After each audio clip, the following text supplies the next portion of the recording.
गोकर्ण महाबळेश्वर हे शिवभक्तांचं पुण्यपावन तीर्थस्थान आहे. भारतामधलं अत्यंत प्राचीन असं हे जे तीर्थस्थान आहे, या तीर्थस्थानाची जी आख्यायिका आहे ही महाभारत, रामायण, भागवत आदी वेगवेगळ्या पुराणामध्ये आढळतात. आपल्या मराठी ग्रंथामध्ये गुरुचरित्रामध्ये याचं विश्लेषण विस्ताराने केलेलं आहे आणि शिवलीलामृत या ग्रंथामध्ये देखील ह्या क्षेत्राविषयीची माहिती विस्तृत रूपानं लिहिलेली आहे. फार सुंदर रीतीनं काव्य रूपानं ते मांडलेल्यामुळं ते चरित्र अनेक वेळा वाचावं असं निश्चित वाटतं. गोकर्ण महाबळेश्वर स्थानाची जी महती आहे ती का आहे आणि ह्या स्थानावरती शिवांत दर्शन घेतल्यानंतर काय प्राप्त होतं याविषयी ह्या ग्रंथामध्ये विस्तृत विवेचन केलं आहे की सर्व प्रकारची ब्रह्महत्यादी पातकंसुद्धा गोकर्ण महाबळेश्वराच्या दर्शनानं दूर होतात असं गुरुचरित्राचा सिद्धांत आहे. या गोकर्ण महाबळेश्वर क्षेत्रामध्ये श्रीपाद श्रीवल्लभ 3 वर्ष जवळजवळ राहिलेले होते आणि ते भक्तजन हितार्थ आणि दीक्षा देण्यासाठी म्हणून त्या परिसरात राहिले आणि भक्तांना त्या स्थानाचं महात्म्य समजावं म्हणून त्या ठिकाणी राहिलेले होते असं सिद्ध नामधारकांना सांगतात. तर ही जी कथा आहे ही मला सांगा असं नामधारकांना प्रश्न विचारतो की गोकर्ण महाबळेश्वरीची कथा काय आहे. तिथं गेल्यानंतर पूर्वीच्या काळात कोणकोणते राजे महाराजे त्या ठिकाणी जात होते, त्यांना काय काय प्राप्त झालं आणि आम्ही का जावं किंवा त्या क्षेत्राचं महात्म्य आम्ही का ऐकावं अशा पद्धतीनं सिद्ध ना तो नामधारक प्रश्न विचारतो. तेव्हा सिद्ध म्हणतात की ही संपूर्ण जी कथा आहे ही फार विलक्षण आणि पुण्यमय आहे. तर ती मी तुला सांगतो आणि मग ती संपूर्ण ह्या गोकर्ण महाबळेश्वर कथा सांगताना ते सांगतात की रावणाची जी कैकया नावाची आई असते तिच्यामुळं ह्या कथेला सुरुवात होती की ती शिवांची दररोज शिवलिंगाची पिंड तयार करून पूजा करत असते.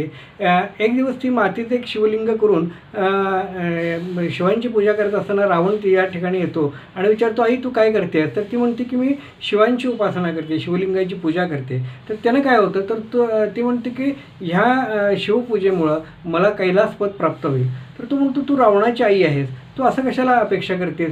मी प्रत्यक्ष भगवान शंकरांना, पार्वतींना आणि या कैलास पर्वताला घेऊन इथे येतो, तर आपण कशाला तिकडं जायचं? म्हणून तो काय म्हणतो की आईची आज्ञा घेतो आणि तो तिकडं त्या कैलास पर्वताकडं जातो आणि त्या ठिकाणी भरपूर तप करतो पण शंकर काय प्रसन्न होत नाहीत. तर अनेक प्रकारे तो प्रयत्न करतो पण शंकर प्रसन्न होत नाहीत. त्यामुळे तो स्वतः राक्षसच असल्यामुळं स्वतःचं बळ वापरून आपण हा कैलास पर्वतच इथून उचलू म्हणून तो त्या पर्वताला असं डोकं लावतो, आपल्या मांडीवर पाय दाबतो आणि पर्वत उचलायचा प्रयत्न सुरू करतो. त्यावेळेला सगळं हे जे ब्रह्मांड आहे हे हलायला लागतं. अगदी त्यांनी सांगितले की खालचा शेषनाग जो आहे तो सुद्धा आपला फडा घाबरतो काय झालं आहे म्हणून. किंवा जे खालती कासव रूपानं भगवान आहेत ते सुद्धा पृथ्वीला आधार देणार ते सुद्धा हादरले. इतकं कसं काय हे आपला पर्वत हलायला लागला.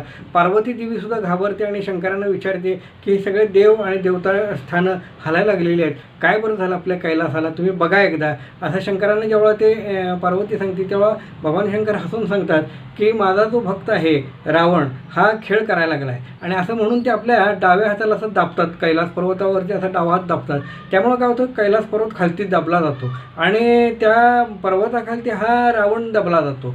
तर त्यावेळेला तो प्रार्थना भगवान शंकरांची करतो, अनेक प्रकारची स्तुती करतो, वेगवेगळी स्तोत्र म्हणायला लागतो की हे भगवान शंकरा की माझ्यावर तू प्रसन्न हो, मी ह्या ठिकाणी जे आलो, आम्ही खरं असुर लोक आहे पण मी ह्या ठिकाणी आलो त्याचं कारण तुझ्या प्राप्ती आम्हाला व्हावी म्हणून आलो. त्यावेळा भगवान शंकर त्याला ह्याच्यातून बाहेर काढतात आणि त्यासमोर प्रगट होतात. मग ते विचारतात अरे काय तुझी कशासाठी ही प्रार्थना चालली आहे, काय आहे? तर तो म्हणतो की कैलास पर्वत घेऊन जाण्यासाठी आणि तुम्हाला घेऊन जाण्यासाठी मी इथे या ठिकाणी आलेलो आहे आणि माझी आई दररोज शिव उपासना करते. तर शंकर काय म्हणतात की तुला हे कैलास पर्वत कशाला पाहिजे? माझ्याकडे जे आत्मलिंग आहे ते मी तुला देतो, त्याची तू पूजा केलीस, 3 वर्ष जर पूजा झाली कोणाच्याही या आत्मलिंगाची तर ईश्वर पद प्राप्त होतं. इतकं हे पुण्यमान आणि अत्यंत पवित्र असे हे आत्मलिंग आहे, मी ते तुला अर्पण करतो, ते तू स्वीकार कर. आणि तो रावण तो घेतो आणि तिथून निघतो.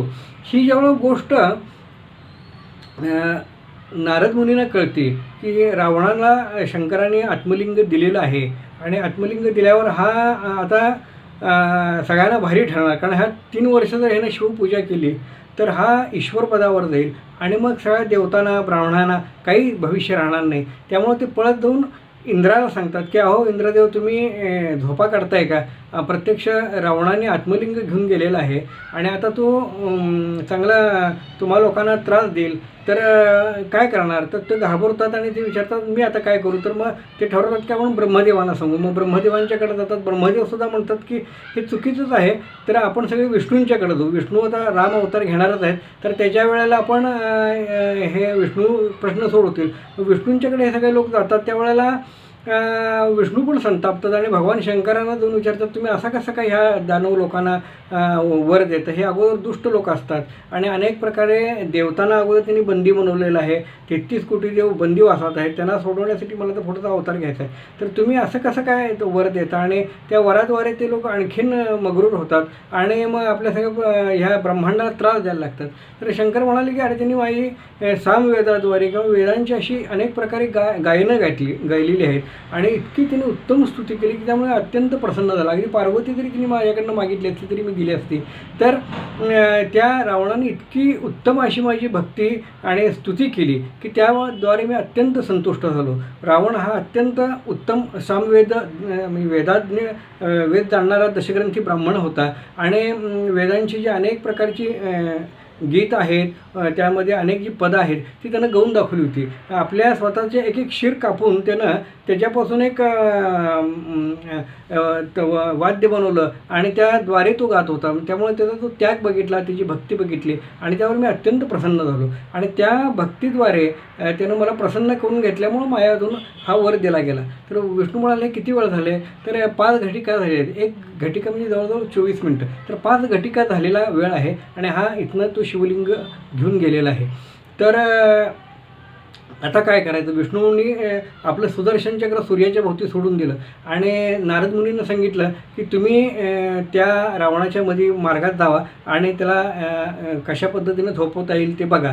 आणि तिने गणेशांचं स्मरण केलं आणि तिने विचार केला की कोणतं तरी विघ्न आणल्याशिवाय आता हे थांबणं शक्य नाही. त्यामुळं मग गणेशांना तिने प्रार्थना केली आणि गणेश तिथं प्रकट झाले आणि गणेशांनी सांगितले की मला हे लाडू द्या, त्यांना जे आवडतात पदार्थ ते सगळे तिने मागून घेतले आणि तिने सांगितलं काय आहे काम? तर मग विष्णूने ते सगळे खाद्यपदार्थ दिले, त्याला खाऊ दिला आणि मग सांगितलं की असं असं तुझी पूजा न करता हा जो रावण आहे, कारण तुझं सर्व देवतातला हा अग्रदेवता आहेस तू, आणि तुझी पूजा न करता हा रावण तुझा अवहेर करून ह्या प्राणलिंग जे भगवान शिवांचं ते घेऊन चाललेलं आहे. तर तू जाऊन ते कसंही करून तिथं थोपव आणि त्या लंकेपासून आणि आपल्या देवतांना सगळ्यांना वाचव.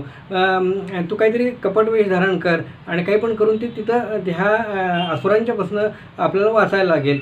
तर तो तथास्तु म्हणून भगवान गणेश तिथं ज्या ठिकाणी रावण होते त्या ठिकाणी त्या परिसरात ते फिरायला लागले. नारद मुनी देखील ज्या ठिकाणी रावण होता त्या ठिकाणी तिथं प्रकट झाले आणि तिने रावणाला विचारलं की रावण तुम्ही कुठं चाललेला आहात? तर त्यानं सांगितलं की मी आता भरपूर तप केलं आणि भगवान शंकरांना प्रसन्न करून हे आत्मलिंग प्रगट जे भगवंतांनी मला दिलेलं आहे ते घेऊन मी लंकेला चाललो, मी अत्यंत संतुष्ट आहे. तर ते म्हणाले अरे आता ही संध्याकाळची वेळ आहे, तू ब्राह्मण आहेस, तर आता काय करणार तू? संध्या तर करायला पाहिजे तुला. तर संध्या करायला गेलं. आणि दुसरं म्हणजे हे तुला आत्मलिंगाची कथा माहिती आहे का? तर ब्रह्मांडखंड या ठिकाणी एक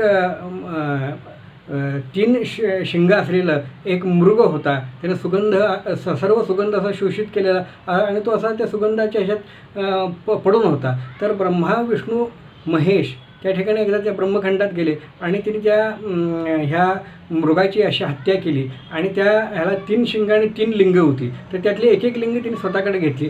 त्यापैकी हे जे लिंग आहे एक भगवान शंकरांचे असे असलेलं हे शिव आत्मलिंग म्हणून तुला तिने दिलेलं आहे. तर अत्यंत पवित्र आहे. तरी रावण स्वतःच्या विचारात होतं की हे नारद मुनींना तुम्हाला ते आत्मलिंग दाखव. तर आत्मलिंग रावणाला नारद मुनींच्या विषयी काही विश्वास वाटला नाही. त्यांना दुरूनच ते आत्मलिंग दाखवलं आणि त्यांनी सांगितलं आता संध्याकाळची वेळ झाली तर संध्या तर करायला पाहिजे म्हणून ते स्वतः नदीकडे निघून गेले.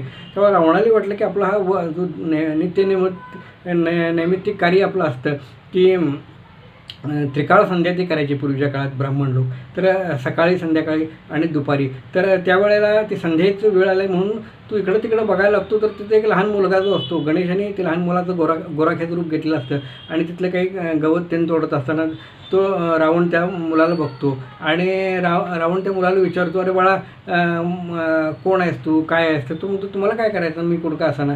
पण रावण त्याला परत विचारतो. तर मग तो सांगतो की माझे वडील म्हणजे गळ्यात रुद्राक्ष माळा घालतात, डोक्यावरती असं त्यांना जटा आहे, डोक्याला भस्म लावतात, नंदी बैलावर बसतात, आमच्याही पार्वती आहे आणि असे ते भिक्षा मागत फिरत असतात. तर असे माझे वडील आहेत. तर मग रावण म्हणतो, ते दरिद्र लोक आहेत, मी अत्यंत श्रीमंत असा लंकेचा राजा आहे, माझं एक काम आहे, हे आता माझी संधीची वेळ झाली आहे, तर तू हे शिवलिंग तुझ्या हातात धर आणि मी सूर्याला अर्घ्य देतो आणि परत हे लिंग घेऊन जातो. तर तो हे जे बाळ आहे नकार देतं, नाही नाही म्हणतो, मी तसं काही करणार नाही. तर ते त्याच्या मागे लागतात आणि मग त्याला अनेक प्रकारे मनवायला बघतात. आमचे आजोबा लहानपणी मी असताना ते सुद्धा ही जे आळीमध्ये कीर्तन करायचे त्या, आणि ते स्वतः कवी होते. तर त्यामध्ये कविता करताना ह्या संपूर्ण गोकर्ण महाबळेश्वराचं महात्म्य गाताना ते स्वतःच्या कविता करायचे. त्यातली एक कविता अशी मला आठवते आत्ता त्या ठिकाणी सांगता की चल घरी, रावण त्या बाळाला सांगतो, चल घरी मज बरोबरी, पूजी श्री हरी सदा सुखकारी. अशा पद्धतीने ती काहीतरी कविता होती. तर तू माझ्या घराकडे चल, तुला मी सर्व प्रकारची सुख तिथं देतो, तू आमच्या घरात बसून देवांची पूजा कर आणि तुला जे काही पाहिजे असेल ते तुला मी देत जाईन, मी राजा आहे. तर तो बाळ तयार होत नाही. तर त्याला ते अनेक प्रकारे हे करतात, प्रेमानं सांगतात आणि मग शेवटी ते बाळ तयार होतं. मग तो सांगतो, मी 3दा आहे तुमचं जी आत्मलिंग म्हणतं ते प्रचंड जड आहे, तर मी लहान बाळ आहे, मी कसं तर ते म्हणलं की थोड्याच वेळात मी येतो, तू धर हे लिंग. मग तो शिवलिंग धरतो. शंकराने शिवलिंग देताना सांगितलं होतं की ज्या ठिकाणी हे शिवलिंग तू ठेवशील त्यानंतर तू परत उचलू शकणार नाही, रावणाला सांगितलं. त्यामुळं तुला इथून जर घेतलास तर तुला डायरेक्ट त्या लंकेमध्ये नेऊनच ठेवायला लागेल. हे आज्ञा शंकरांची होती.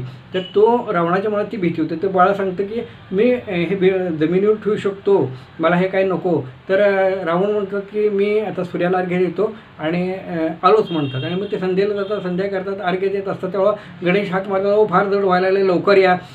तरी ते लांबनं खूण करून सांगतात की येतोय म्हणून. पुन्हा दुसरा अर्घ्य घेत असताना पुन्हा तो हाक मारतो, लवकर या, मला हे झेपणा झाले. तर तो येत नाही. तिसऱ्या अर्घ्य घ्यायच्या वेळेला हे काय करतात, जड झाले म्हणून हे जमिनीवर ठेवून देतात. त्यावेळेला सगळे देवता लोक सगळे स्वर्गातनं त्या भागात येतात आणि आकाशातनं पुष्पवृष्टी करतात. कारण प्रत्यक्ष गोकर्ण महाबळेश्वर जे आत्मलिंग आहे हे त्या ठिकाणी जमिनीवर स्थापन झालेलं आहे. आणि भगवान शंकरांचं जे आत्मलिंग स्थापन झालं म्हणून सगळे देवता लांबनं दुरून नमस्कार करतात. त्यावेळेला रावण पळत रागानं येतो आणि त्या बाळाला मारायला लागतो की तू असं कसं लिंग हे स्थापन केलंस, तुला मी सांगितलेलं होतं हे करून त्याला मारायला लागतो. तर तो मोठमोठ्यांदा हसत रडतो, हसरा चेहरा ठेवून रडतो, असं गुरुचरित्रात सांगितलं. आणि तो सांगतो की मी आता माझ्या वडिलांना जाऊन सांगणार तुम्ही मला मारताय म्हणून, आणि असं म्हणून तो पळून जातो. आणि मग रावण काय करतो, ते लिंग ओढायचा प्रयत्न करतो जमिनीवरून. पण ते शंकरांची आज्ञा होती की ज्या ठिकाणी हे आत्मलिंग तुम्ही स्थापन कराल तिथनं ते परत हलणार नाही. आणि त्यामुळे भरपूर तो स्वतः महाबळीच असतो, जो कैलास पर्वत हलवू शकत असतो, इतका अफाट ताकदीचा रावण. ते शिवलिंग उचलायचा प्रयत्न करतो पण ते उचललं जात नाही, हलत नाही. तर तो जे शिवलिंग ओढण्याचा प्रयत्न करतो, तर त्या ओढताना काय होतं, त्या ज्या लिंगाचं जे एक बाजू आहे ती ओढली गेल्यामुळं त्याला गाईच्या आकारासारखं गोकर्णासारखं रूप येतं, म्हणून त्या लिंगाला गोकर्ण लिंग असं म्हटलं जातं. तर गुरुचरित्राने सांगितलं आहे की हे जे गोकर्ण लिंग आहे ते तिथून काय हलत नाही. शेवटी रावण त्या लिंगाला पूजा करतो, नमस्कार करतो आणि तिथून निघून जातो. तर हे जे गोकर्ण लिंग आहे हे कृतयुगामध्ये श्वेत रंगाचं होतं. म्हणजे ज्यावेळेला ते मिळालेलं होतं त्यावेळेला ते अत्यंत शुभ्र होतं. त्याच्यानंतर पुढं जे द्वापार आलं तर ते पिवळ्या रंगाचं झालं. म्हणजे तिसरं कृत द्वापार युगामध्ये ते तांबड्या रंगाचं झालं. म्हणजे श्वेत तांबडं, म्हणजे दुसरं जे पहिलं श्वेत झालं त्यानंतर तांबड्या रंगात गेलं.